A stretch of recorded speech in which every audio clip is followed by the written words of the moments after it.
Good afternoon. So here we are. I like that blue. So good afternoon. I hope you all had great lunch session. I hope you had some time to talk, time to relax a little bit from the speaker sessions before.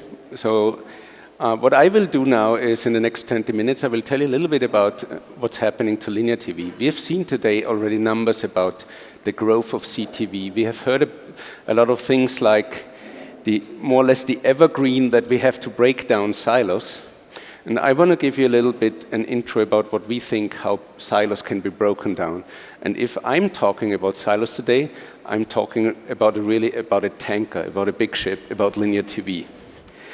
I want to briefly go through about the history where we are coming from, so it's becoming understandable why we had the idea to make linear TV more digital and to make it more programmatic. And afterwards, I will explain you a little bit about how it's looking like today and then what we are heading for, because I think that's of importance too. Before, just a word about me. So I'm Tom Peruzzi. Some who are in the TCF governance board or in the steering groups know me for a while. So I'm not only speaker of the board and CTO of the Virtual Minds group now for 6 years. I'm university lecturer at different universities about digital innovation. I'm angel investor, and if I have time, no, this is if I have time, because officially and most primarily, I'm father of 3 kids and happily married. So, not all of you may know about the company I'm talking to, so let me briefly introduce you to Virtual Minds.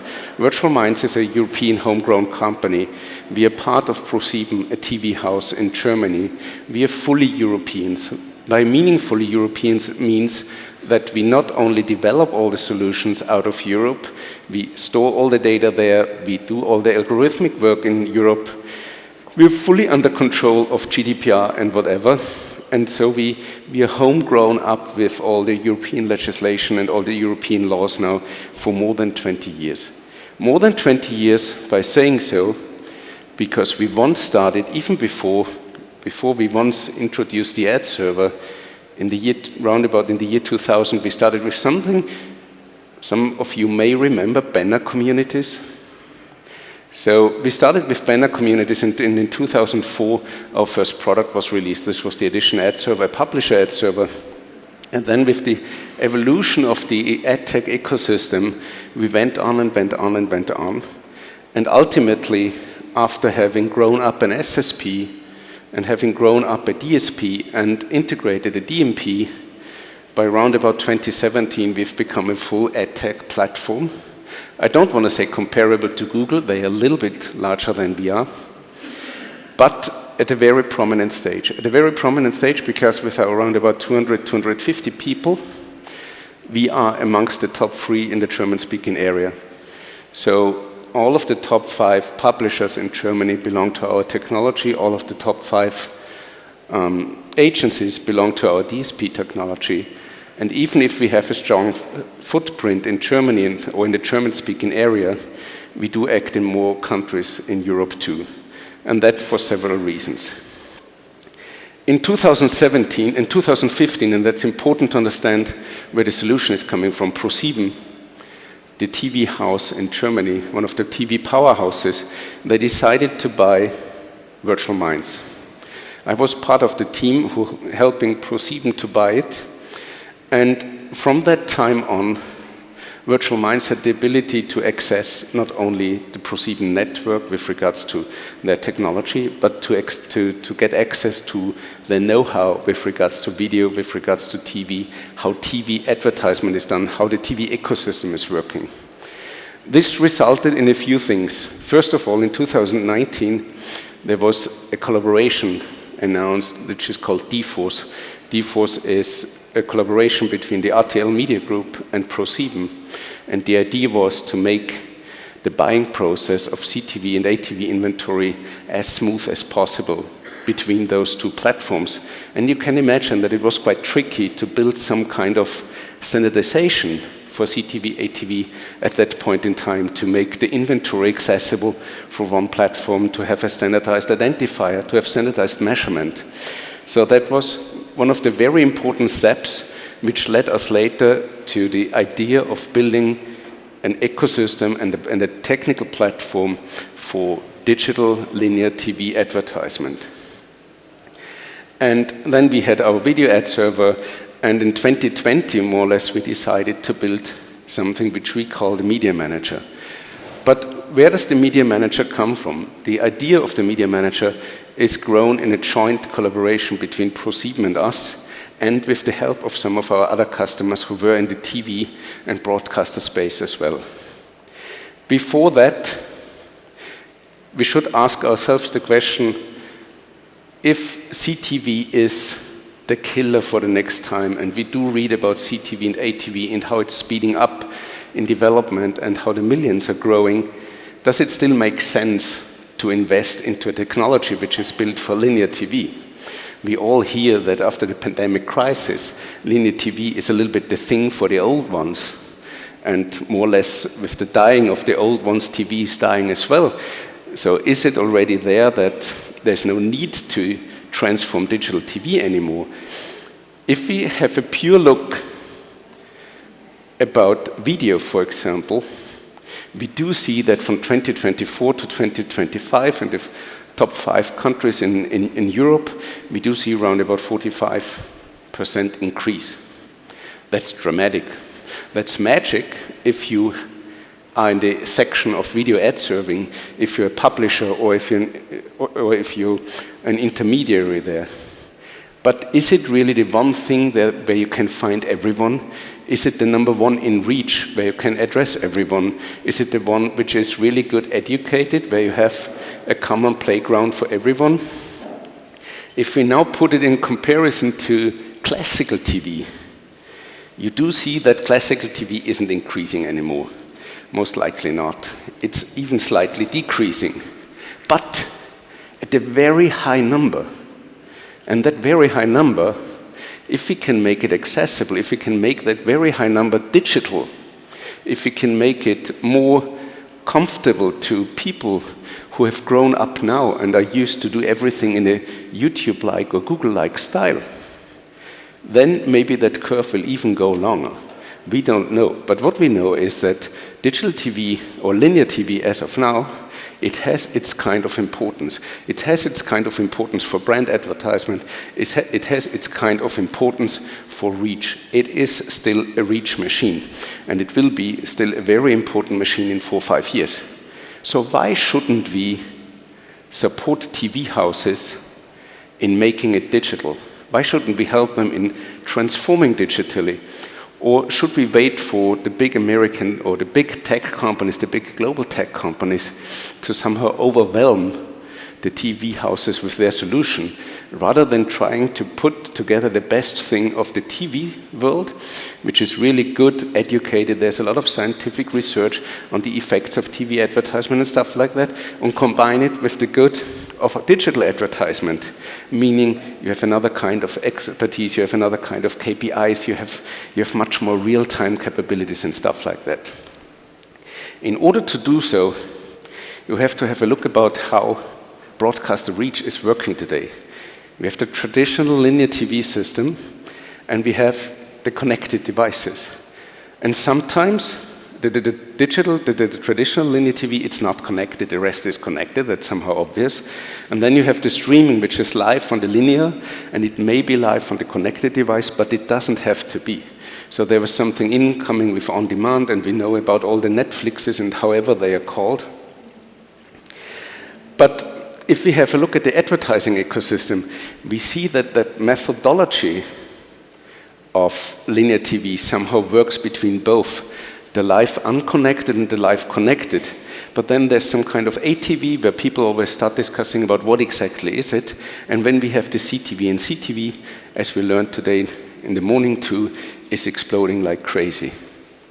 The need of the TV house, and I'm talking about a solution for TV houses, is quite simple. And don't ask me about the colors, because officially what you should see now is not black, it's orange. So think about this is orange, because I just saw it and I thought, wow, what happened to it? No, but I don't care. So what TV houses need is they see that the reach is diverting. It's going, while before everyone was sitting in front of the TV, now it may be a TV, a connected TV, an iPad, whatever, but the reach is no longer measurable, the overall reach. So they need something where their linear world becomes more digital and thus comparable to the YouTubes of the world. And what we think, and now it's in orange again, I like it, is what TV houses need is a convergent TV reach measurement, a convergent TV reach story, and the ability to do so.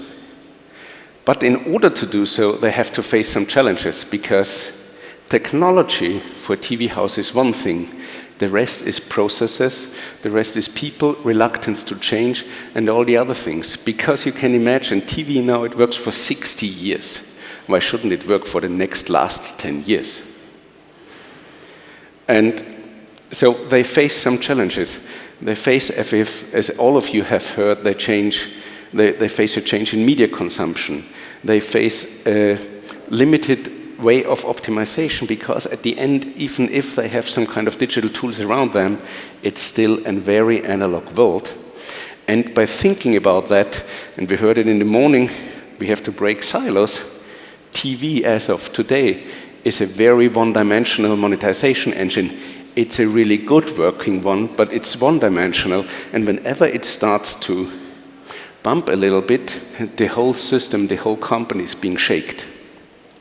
So what we have done is we've created a product, a media manager, which provides convergent media products for TV, which links real-time KPIs and optimization for linear TV to the linear system, and it creates efficiency.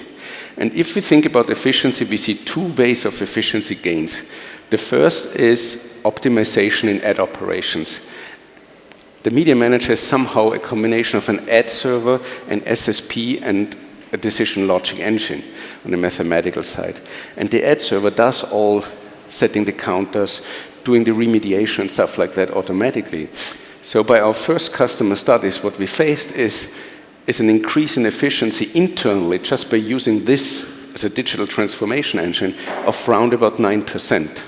And we have seen another 9% with our first moving customers by changing the way how you measure, because traditionally there was the panel data, and if you become more and more with some kind of real-time data for TV, even if you use the same currencies, which are something like male 20 to 49 and stuff like that, so very socio-demographic oriented, just by having that data in real time and having a real net reach rather than some kind of predicted net reach, there's another 8 to 10%, so on average 9% in there. So if you think about a very saturated, a very matured system with 60 years plus, and then you hear 2 times 9% efficiency, that should be more than enough. And when we break down that one-dimensional monetization, we can even say you can get access to digital budgets, you can get access to convergent media pools simply by creating one convergent media reach out of the different channels and breaking down the silos. Interestingly to say, and we now discuss with TV houses for more than 2 years, we always see some kind of paradoxon. Every TV house we are talking to is firstly saying that they want to bring linear and digital together, and secondly, they don't do. Because they know that using our technology is a small part of, as said before, so they have to change a lot. But that change becomes more and more dominant, and you have to do so in order to go. So what is exactly the system we are talking about, and where does it come from? As said before, we were bought by ProSieben 8 years ago, and so we bring in a lot of experience from all the digital channels we have grown up before. And we are not only known for traditional display or for traditional video. We even did some crazy things like programmatic cinema. So when you're in a cinema in Germany or in Austria, and you see a movie there, the ads there are replaced programmatically before. We did the same, for example, for billboards, so programmatic billboards, programmatic print. So we always tried to make new channels accessible to the programmatic change, on top of an OpenRTB standard and trying to link the methodology of the OpenRTB protocol with the necessities of the channel.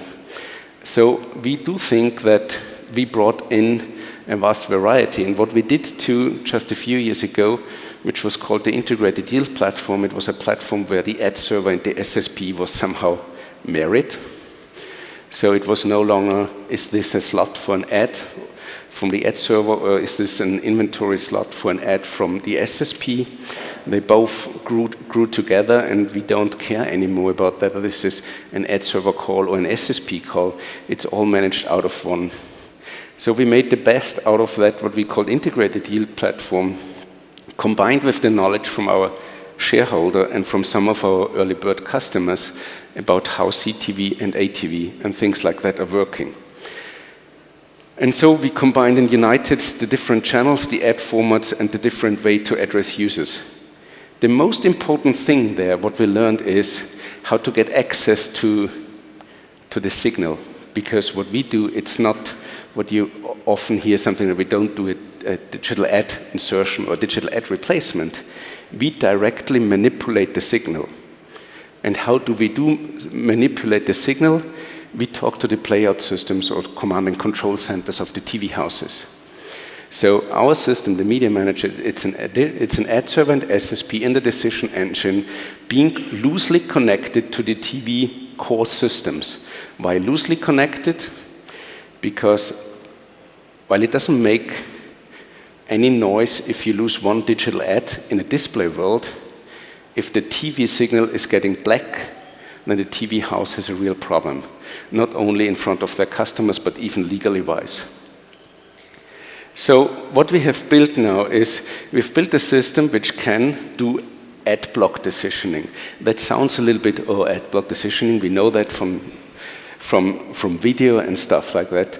But there, if you have a look about all the constraints which come with TV, you have constraints something like one ad should be seen only once during a movie, but in the second movie it should be displayed too. So that's one kind of recency controls. You have something like BMW doesn't want to be shown after Volkswagen, or Volkswagen doesn't want to be seen after an ad for a toothbrush, or a toothbrush doesn't want to be seen at first in an ad block and not at last in an ad block. And then you even have the constraints that a movie says that during my movie there shouldn't be any ad about toothbrushes at all. So if you sum up all those constraints which are needed for the decision logic, you come up with around about 90 to 100 different constraints which you have to consider. And you have to consider them in a very short period, because normally you get that information to build an ad block 5 seconds before the ad block is being displayed. So what's happening and how our customers are using them, and sometimes you have to understand that whenever a TV house is switching a solution, they want to have fallback scenarios, and they don't want to switch everything in 1 second. So we had to build a solution which makes it easily accessible to grow programmatically or to grow digital I/O like in linear TV, one by one, step by step. First one ad block, then a second ad block, then an ad block every day. And so it grows from 1% of the whole inventory to 50, 60, 70 over 6 to 12 months normally. And we do see that TV houses are very slow in adoption for pretty good reasons. So you have a linear ad block, and you have some kind of unfixed ad spots, and you can change them. We can change them in all kind of ways you like to.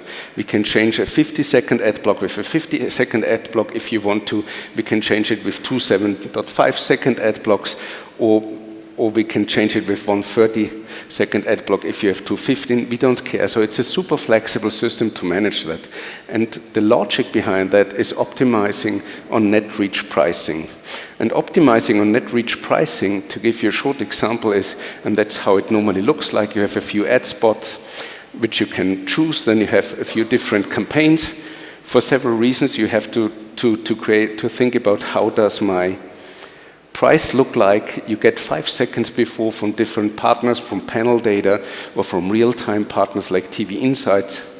You get some data like in the next total ad block, you have a reach of 6 millions, male 20 to 49, 2 millions and stuff like that.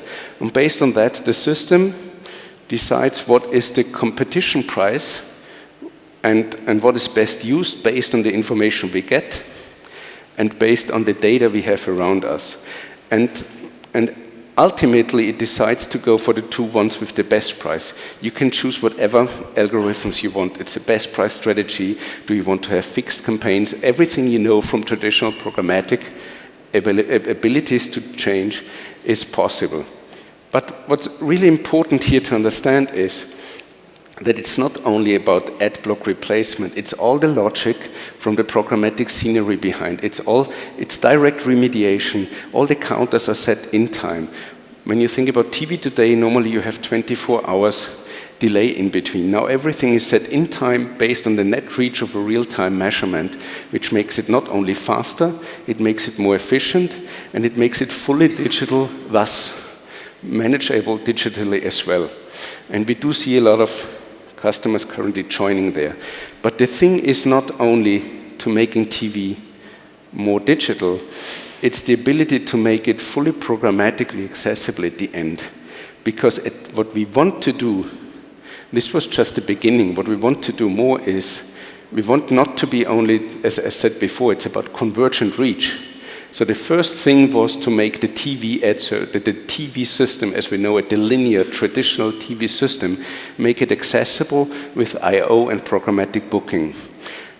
What we've started to, again, is to get access to ATV and CTV and put our video ad server on the media manager as well. Because what we believe in at the end is, and in order to make that convergent reach possible, we need a unified platform for all the media channels of a TV house. And then it's really, I don't want to say competitive, but at least comparable to what Google is offering. And what we see, it's even competitive to what Google and YouTube is offering and all the other platforms. Because there is some power in TV and what TV does to the audiences. And we think it must be accessible and comparable digitally as well. Because ultimately, what we think and where we're heading to, that's a little bit our vision. At the end, we think about a total convergence service for both sides, for the SSP and for the DSP. We think that at the end, nobody should take care about whether it's TV, audio, cinema, digital out of home, mobile, that it's one-to-many channels or one-to-one channels. We have to make them accessible ones. We have to make them accessible on the buy side. We have to make them accessible on the sell side in order to succeed and break down the silos. So, I hope I was able to give you a brief outlook about how TV, linear TV, digital linear TV, programmatic digital linear TV advertisement could look like. I hope you didn't fall asleep after lunch. And if there are any questions, I will be there. Some colleagues of mine are around. You can ping me on LinkedIn. You can ping me on email. I'd be happy to answer whatever I can. Thank you for your attention, and I hope it was of interest to all of you.